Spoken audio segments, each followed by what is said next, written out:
Assalamualaikum warahmatullahi wabarakatuh. Perkenalkan, nama saya Fitriani, Standbook A111262, Program Studi Bahasa dan Sastra Indonesia kelas B. Di sini saya akan memaparkan materi tentang teori prosa, fiksi, dan drama. Yang pertama yaitu pengertian prosa atau fiksi. Prosa dalam kesusastraan sering disebut juga dengan istilah fiksi. Kata prosa diambil dari bahasa Inggris, yakni prose. Prosa atau fiksi memiliki arti sebuah karya naratif yang menceritakan sesuatu yang bersifat rekaan, khayalan, tidak berdasarkan kenyataan, atau dapat juga berarti suatu kenyataan yang lahir berdasarkan khayalan. Menurut Sujiman menyatakan bahwa fiksi adalah cerita rekaan, kisahan yang memiliki tokoh, lakuan, dan alur yang dihasilkan oleh daya khayal atau imajinasi. Jika berbicara fiksi, maka konteksnya mengingatkan kepada karya sastra. Sebaliknya, jika berbicara karya sastra, maka konteks tersebut akan mengarahkan kepada sebuah karya sastra yang bersifat fiktif. Secara umum, prosa atau fiksi memiliki arti sebuah cerita rekaan yang kisahannya mempunyai aspek tokoh, alur, tema, dan pusat pengisahan yang keseluruhannya dihasilkan oleh daya imajinasi pengarang. Cerita fiksi dihasilkan oleh daya imajinasi pengarang, maka seluruh aspek yang ada di dalam sebuah prosa tentunya juga berdasarkan khayalan. Prosa tentunya juga usaha penciptaan peristiwa ataupun tokoh sebagai sesuatu yang benar-benar terjadi dalam cerita tersebut dapat ditinjau dari dua faktor. Faktor utama, yang pertama yaitu faktor proses. Proses penciptaan dilihat dari subjektivitas sastrawan saat memproses alam sekitarnya dengan imajinasinya. Yang kedua, faktor sumber penciptaan. Semua hal yang terjadi di alam semesta, terutama yang berlangsung di sekitar kehidupan pengarangnya. Subjektivitas pengarang turut menentukan bobot sebuah fiksi. Semakin tajam imajinasi pengarang ketika menciptakan permasalahan dalam cerita, biasanya semakin berbobot fiksi tersebut. Dengan demikian, maka semakin terintegrasi pula pengarang tersebut sebagai seorang sastrawan. Keindahan dan manfaat yang tercipta dalam sebuah fiksi dijadikan sebagai tolak ukur untuk menentukan berbobot tidaknya sebuah karya sastra. Ketika membaca sebuah fiksi, agaknya kita tenggelam ke dalam dunia khayalan, karena secara fisik diam tetapi secara batin sangat aktif untuk mengikuti sejauh imajinasi yang diciptakan pengarang. Selanjutnya ada jenis-jenis prosa atau fiksi. Ditinjau dari segi penyebarannya, prosa atau fiksi dikelompokkan menjadi dua, yakni prosa lama atau tradisional dan prosa modern. Prosa tradisional lebih sering dikenal dengan prosa lisan, sementara prosa modern dikenal dengan prosa tulisan. Fiksi tradisional lebih mengandalkan oral gestur, yang awalnya berkembang dalam masyarakat daerah yang belum memiliki tradisi tulis. Yang pertama yaitu prosa lama atau prosa tradisional.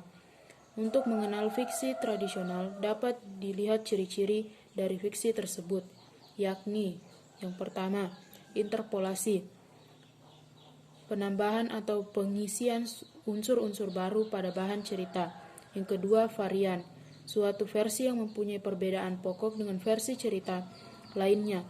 Dalam versi ini memiliki ciri penyebaran dari mulut ke mulut. Versinya berbeda-beda, bersifat anonim, dan menciptakan manfaat. Dalam kesastraan, prosa lama muncul sebagai tradisi lisan. Pada prosa lama dikenal ada 7, yaitu dongeng, mite, legenda, fabel, hikayat, cerita penggeliat, dan cerita perumpamaan. Yang pertama ada dongeng. Dongeng adalah cerita yang sepenuhnya merupakan hasil imajinasi atau hayalan pengarang yang diceritakan seluruhnya, belum pernah terjadi. Yang kedua ada fabel. Fabel adalah cerita rekaan tentang binatang dan dilakukan oleh para pelakunya binatang yang diperlakukan seperti manusia. Yang ketiga ada hikayat, adalah cerita baik sejarah maupun cerita roman fiktif yang dibaca untuk pelipur lara, pembangkit semangat juang, atau sekedar untuk meramaikan pesta. Yang keempat ada legenda. Legenda adalah dongeng tentang suatu kejadian alam, asal-usul suatu tempat, benda, atau kejadian di suatu tempat atau daerah. Kelima ada mite. Mite adalah cerita yang mengandung atau berlatar belakang sejarah atau hal yang sudah dipercayai orang-orang bahwa cerita tersebut pernah terjadi dan mengandung hal-hal gaib. Yang keenam, cerita penggeli hati. Sering diistilahkan dengan cerita Nordleihet karena terletak dalam hampir semua budaya rakyat. Contoh cerita Nyi Roro Kidul. Ketujuh, cerita perumpamaan adalah dongeng yang mengandung kiasan atau ibarat yang berisi nasihat dan peristiwa mendidik. Contohnya cerita Sikabayan. Selanjutnya yang kedua adalah prosa modern. Dari khasanah sastra modern dikenal adanya beberapa jenis karya prosa atau fiksi, yakni novel dan cerita pendek. Perbedaan antara cerpen dan novel harus dilihat dari kekhasan strukturnya dan karakteristik permasalahannya. Kalau cerpen hanya mengungkapkan kesatuan permasalahan saja, yakni dengan mengungkapkan sebuah permasalahan disertai faktor penyebab dan akibatnya. Sedangkan novel memuat beberapa kesatuan permasalahan yang membentuk rantai permasalahan, diikuti faktor penyebab dan akibatnya. Peristiwa yang terjadi dapat terulang kembali dengan melihat akibat yang muncul sebagai penyebab permasalahan lain muncul. Secara sederhana, perbedaan tersebut dapat terlihat bahwa cerpen mengutamakan penyajian lintasan peristiwa untuk merangkum sebuah permasalahan. Sebaliknya, novel mengutamakan kesempurnaan penyajian peristiwa untuk menyajikan permasalahan secara sejelas mungkin sehingga peristiwa dan novel terkesan utuh. Dari berbagai ragam cerpen yang berkembang dapat digolongkan atas cerpen absurd dan cerpen suasana batin. Cerpen absurd, cerpen yang tidak masuk akal atau cerpen yang mustahil terjadi. Contohnya Superman.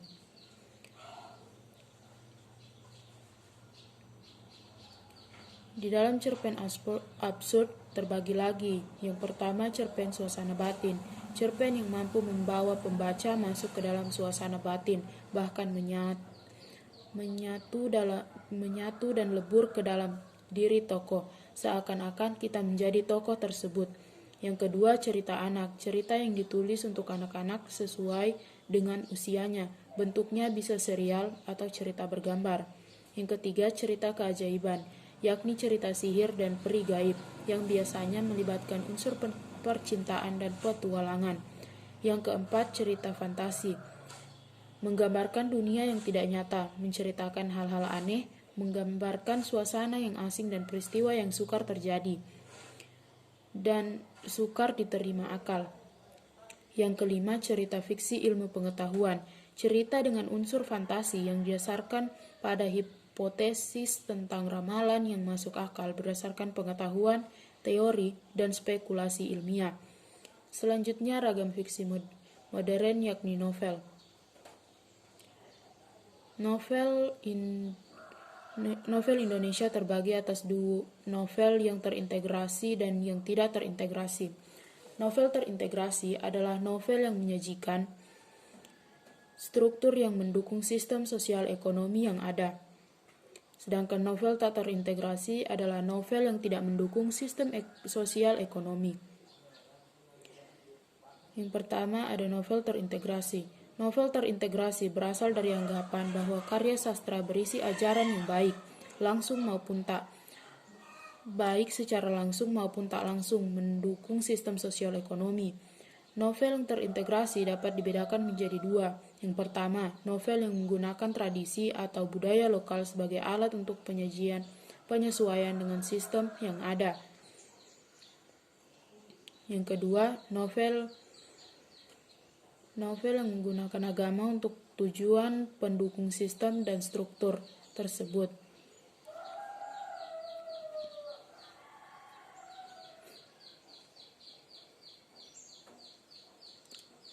Selanjutnya adalah novel tak terintegrasi. Novel yang tak terintegrasi adalah novel yang tidak mendukung secara langsung sistem sosial ekonomi masyarakat di mana karya sastra itu lahir. Hal ini muncul atas dasar kesadaran. Yang pertama, mereka sadar bahwa sastra novel sebagai suatu yang mencoba memberikan arti terhadap kehidupan tidak mungkin akan dapat mempengaruhi mekanisme kehidupan. Yang kedua, sastra dianggap sebagai mental exercise, suatu pemikiran tanpa memperhatikan hubungannya dengan kenyataan. Yang ketiga, penulis novel telah menghasilkan karya yang lebih mementingkan karya sastra sebagai suatu latihan pemikiran dan tidak memperhatikan soal penyampaian amanat sebuah moral sastra pada publik. Contohnya, novel Merahnya Merah, Kering, Ziarah dari Iwan Simatupang, Olenka Rafilus dari Budi Dharma, dan lain-lain. Unsur pembangun fiksi. Unsur yang pertama adalah unsur ekstrinsik, unsur yang membangun sebuah fiksi yang berasal dari luar sastra. Unsur ekstrinsik fisik yang utama adalah pengarang, sensitivitas pengarang, pandangan hidup pengarang atau tata nilai masyarakat, ideologi, konvensi budaya, konvensi sastra, dan konvensi bahasa. Selanjutnya adalah unsur intrinsik, unsur yang membangun dari dalam fiksi tersebut. Dapat dibedakan menjadi dua, yakni unsur bentuk dan unsur isi, atau lebih dikenal dengan unsur fisik dan unsur mental. Unsur bentuk atau fisik, yaitu alur, tokoh, dan penokohan, latar, sudut pandang, dan gaya bahasa. Unsur isi atau mental, yaitu tema dan amanat. Alurnya, cara pengarang menyusun dan menghadirkan peristiwa-peristiwa dalam suatu cerita sastra yang berdasarkan hubungan kausalitas atau sebab akibat. Alur cerita tidak selalu berurutan. Pengarang yang kreatif akan menyusun peristiwa secara cerita sehingga cerita menjadi absurd. Elemen-elemen alur. Yang pertama yaitu situation, memaparkan peristiwa. Kedua, generation, peristiwa mulai bergerak. Ketiga, rising action, atau keadaan mulai memuncak. Yang keempat, klimaks, atau peristiwa memuncak. Yang kelima, denouement, peleraian atau pemecahan masalah. Yang keenam, penokohan, cara pengarang menggambarkan dan mengembangkan watak tokohnya dalam cerita. Tokoh adalah individu rekaan yang mengalami peristiwa atau berkelakuan di dalam cerita. Berdasarkan fungsinya, tokoh dibedakan menjadi tokoh sentral dan tokoh bawahan. Tokoh dan penokohan dalam cerita dikenal yaitu protagonis dan antagonis. Tokoh protagonis selalu menjadi tokoh yang sentral dan menjadi pusat sorotan di dalam kisahan. Untuk menentukan tokoh utama bukan dari frekuensi kemunculannya, melainkan intensitas keterlibatan tokoh dalam peristiwa yang membangun cerita. Tokoh antagonis atau tokoh lawan juga termasuk tokoh sentral. Tokoh antagonis merupakan penentang tokoh utama. Tokoh ini mewakili pihak yang jahat atau yang salah. Pertentangan yang terjadi merupakan suatu peristiwa yang sengaja dimunculkan untuk membedakan tokoh protagonis dan antagonis. Tokoh bawahan sangat diperlukan untuk menunjang atau mendukung tokoh utama. Tokoh semacam ini sering disebut tokoh andalan untuk menyampaikan pikiran dan perasaan tokoh utama. Tidak perlu selalu menggunakan monolog tokoh utama. Tokoh bawahan ini dibedakan atas tokoh datar dan tokoh bulat. Tokoh datar bersifat statis, wataknya sedikit sekali berubah, bahkan tidak berubah sama sekali. Sedangkan tokoh bulat disebut juga tokoh kompleks. Tokoh ini mampu memberikan kejutan dengan perubahan-perubahan wataknya. Seorang pengarang untuk menentukan tokoh dan penokohan menggunakan metode langsung dan metode tak langsung. Metode langsung adalah metode yang digunakan untuk memaparkan watak tokohnya, memberi komentar tentang watak tokoh tersebut.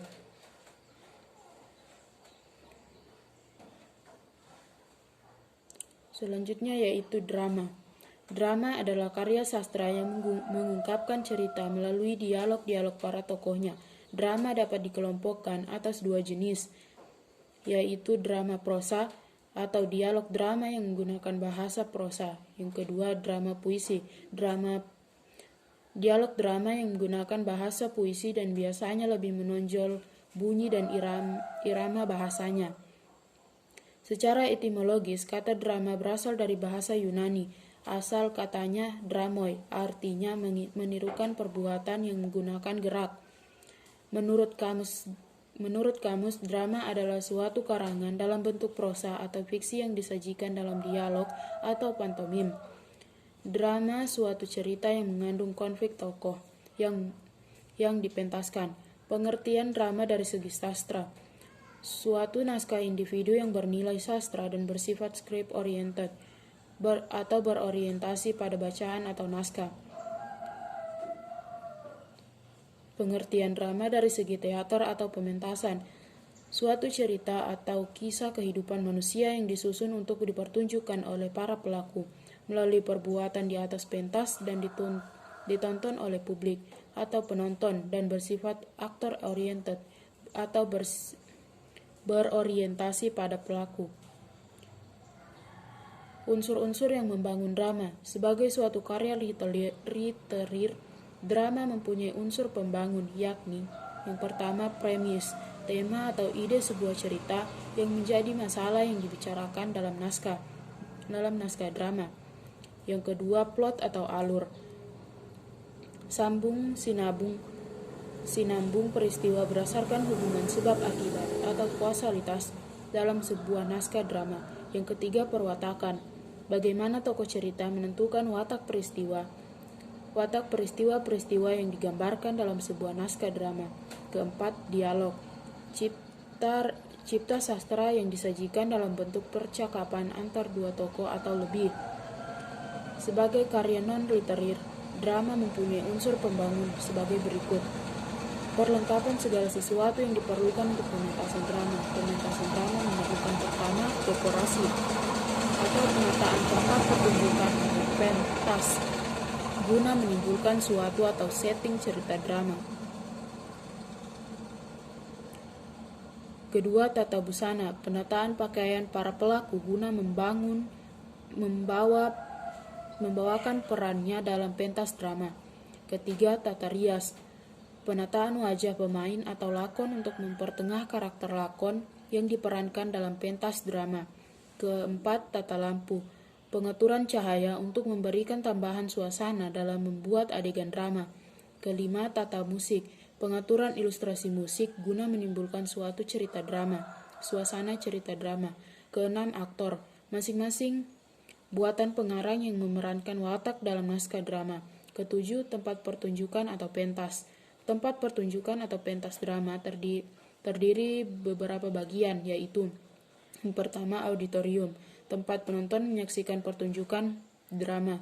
Yang kedua orkestra, tempat rombongan memberikan ilustrasi hasil. Ketiga stage, tempat pertunjukan berlangsung yang terletak di depan orkestra. Yang keempat skene, tempat para pemain bertukar pakaian yang terletak di belakang panggung.